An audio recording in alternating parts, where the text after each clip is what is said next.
Going on, Gonzo Gamers? Welcome back to my channel. Like I promised before, a little delay. I'm gonna review a comic book I read, so let's get to it. A little cheesy air horn. Alright, let's get to it. So what I'm kind of gonna do is just like really go through it as I review it. So you see, we got a Hobgoblin on the cover, Spidey crashing through a window. I guess this means that it was at one point where he had the symbiote, and it's during that kind of like era of the comic, and then Harry Osborn just there. So let's go through some, retro 80s stuff. This came out back in 85. It's volume number 1, issue 260, I believe, in January. So, Challenge of the Hobgoblin. We got Aunt May, first page. I'm going to leave it here for a while. And if you want, you guys can pause the video. That way you can read like the captions or whatnot and get into it. I'm not sure if I should zoom in a little bit. Probably not, because I got it kind of centered there. But yeah, just one of the neighbors trying to comfort Aunt May because she's distraught because Peter Parker dropped out of college. And as you know, when he had the symbiote, he went all types of haywire, wacky, and kind of like rebellious, and basically everything that he was doing. And explains to him, that Peter does not intentionally hurt people. Meanwhile, next scene is Peter Parker, Spider-Man, whooping ass. So he's running through some goons at an office trying to figure out, where's the Hobgoblin or where's the goons that are doing, of course, their daily bad guy stuff.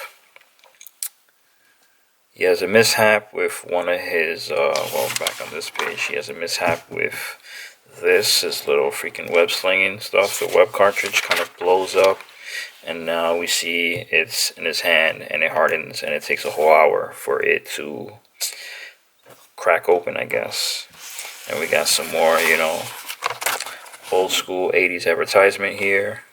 Throwback Fig Newtons, and I guess it's like a little puzzle and shit. So he figures out kind of where to go, who to chase, ties up all the bad guys, and then leaves from where he was at. I guess it's some like office or headquarters where they got a front for what they're really doing. Another old advertisement, bonkers. Holy crap, I actually remember that cartoon. Cartoon, you hear me? Because there's a cartoon, Bonkers, by Disney, but this candy that came out way back in the day. So, of course, Peter Parker here slinging one-handed because his hand is still caught in the webbing. So I'll leave that there for a while. I said, you can pause the video, try to read through, get the captions out. I kind of skipped through the other ones a little quick, but yeah. He's thinking about what to do because he can't understand, if the Green Goblin's gone or, if Harry's going to take over. He's got life problems, as you see over here. He's thinking about Black Cat because that's like Spider-Man's love interest, and then Peter Parker's love interest is, MJ and whatnot. So of course, Peter Parker, Spider-Man, always going through some life-changing, struggling stuff. Advertisement for Marvel Superhero Secret Wars. I guess, I don't know if it's like comics or probably figurines and stuff. Copyright 1984. Holy shit, the year I was born. So we see this guy, Rose. He's kind of like a middleman, I guess, or a front for Hobgoblin. They're kind of working together, and they're confronting each other, talking about everything and how, Hobgoblin is trying to take over or get payback for Oscorp and whatnot, because, the story, they beefed and they caused each other several problems in their personal lives and, of course, lives of crime and everything. Rose brings up how, like, kind of like, don't be arrogant and don't be a jerk and all this. Well, not don't be a jerk, but just arrogance and stuff. And he's taking it really smooth.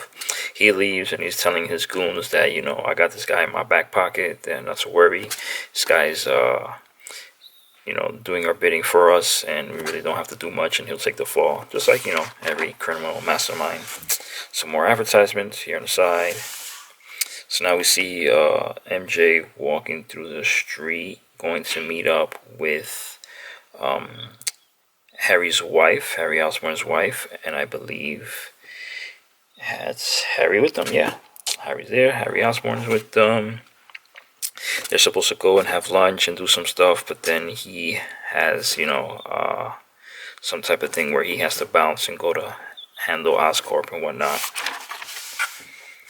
So now this is back in, for whatever reason, I think it's what the hell is it called? The Baxter Building? Yeah, the Baxter Building. HQ of the Fantastic Four. Show a little scene here, because as you see, the symbiote is inside the chamber. So then, little Reed, what the hell is his name again? I think it's Franklin Reed, yeah. Mr. Fantastic's son and Miss Invisible Woman, their son, drops a ball in front of where the symbiote is at, and like the symbiote's trying to lure him. Basically, he's trying to escape. So then he senses some crazy, insane power inside that kid, and he has no idea what it is. And as you see, they got the cosmos in his eye and everything. So I guess the nanny or whoever's there, babysitter, grabs him and he leaves. Symbiote's trying to find out what kind of power that is, because he's like, what the hell is in that kid that, like it shook him. It kind of worried him. The kid doesn't know.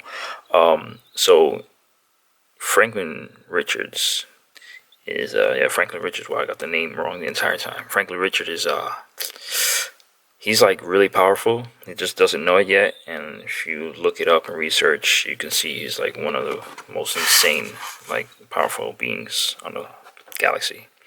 So cuts to Oscorp. Harry's going to his office, trying to figure out how he can bring back Oscorp, because it's like slowly sinking after his dad had left. So now he's like, well, I gotta try to save this. And of course, Hobgoblin comes in. Now he's causing wreck and chaos, and he wants all his father's journals. He wants all the secrets. He wants everything of the Green Goblin, because, he knows that they're somewhere. Spider-Man comes in. They fight. They go. He's trying to lure him out. So they have a little battle scene for like the next couple of pages. They're just beefing. He's trying to get him off the office. Everybody's bugging out. He's telling everybody to leave. He makes a side joke, and it's like, why doesn't everybody leave? When there's chaos in the room, they just hide and stay there. And they keep fighting through the offices, keep fighting through the building, and he's trying to lure him out. And cuts to another scene where it's back in the Daily Bugle. Jonah Jameson just came back from vacation, has his little smart aleck remarks, and just being Jonah Jameson as always. More advertisement here. Back to the fight scene. So now he's about to throw a freaking pumpkin at him, blow him up. Spider-Man does that little whole thing where he webs his whole hand. More advertisement. And now they're out the building. He's trying to kill Spider-Man because he's like, well, you're going to drag onto my glider. I'm going to make sure that you swing around into a damn moving train. More advertisement. And then splat. But of course we know that's, obviously not the end of Spider-Man, because it just doesn't end that way. He leaves, he exits the scene. Now they show Harry's wife, pregnant wife, and Mary Jane. They are about to get abducted by Rose's goons. More advertisement. So as they're getting abducted, Harry shows up to try to save them. He gets clocked, smacked out his mind, because he's just no match for them. And it's like kind of like slowly, now he's reaching that anger where it's like, well, should I bring out the Green Goblin? Because I'm the son of Green Goblin. And then Spider-Man, of course, contemplating his life because he doesn't know what the hell to do with himself, as usual, on top of a train that he almost got smacked by. And that's pretty much the end of the comic right there. So, hope you guys liked the little review. It's my first one. Comments, thumbs up, thumbs down. Hit the subscribe button if you like. And I'll see you guys next time. Peace out.